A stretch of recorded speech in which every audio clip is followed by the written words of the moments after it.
testimony. My name is Adriangeli. I grew up in church since I was born in a Christian household, going to church every Sunday during the week. And I thought I knew God. Well, I knew him to an extent, but I guess I didn't have that full encounter with God until later on, right?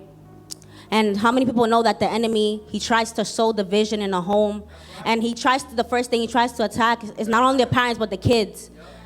Amen. So around the age, I would say like 10 years old, I saw that my parents, were going through some things, and there was a lot of fighting. There was a lot of, just in the atmosphere, things were changing. It wasn't the same home I grew up in.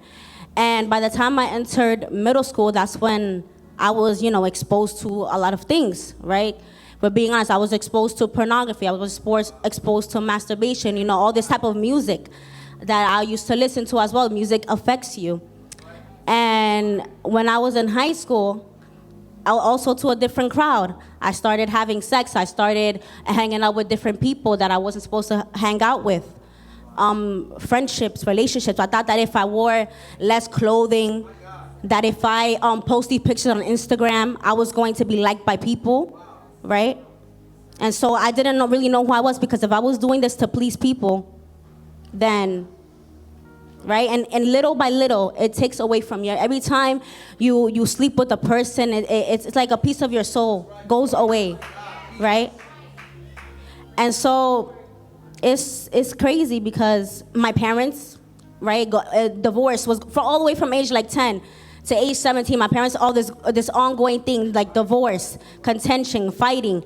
And I also felt like I was being neglected. My parents didn't know anything that was going on in my life. They didn't know that I used to get bullied. They didn't know that I was skipping school. It was just me and God in that moment. And so it took, even to the point where I heard the enemy's voice laughing in my ear. And I thought I was going crazy. I suffered from panic attacks. But I felt I had to go to the hospital because I thought I was dying. And I just couldn't sleep at night. And it was as a result of those doors that I was opening to sin. And all the way up to the age of 17, that's when I decided that things needed to change. It was right before the pandemic came.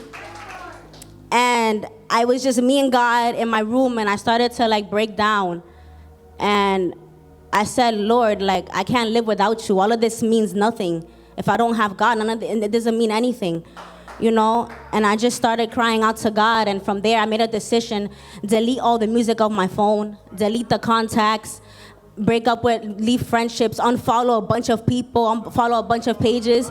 And it's all about a decision. So tonight, if you can relate to this, if you identify yourself in this, I encourage you to just cut off. It's not easy, but having the love of God means everything. Being in God means everything. Amen.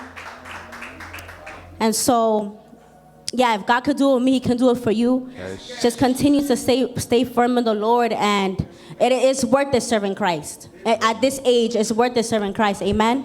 Amen. Amen.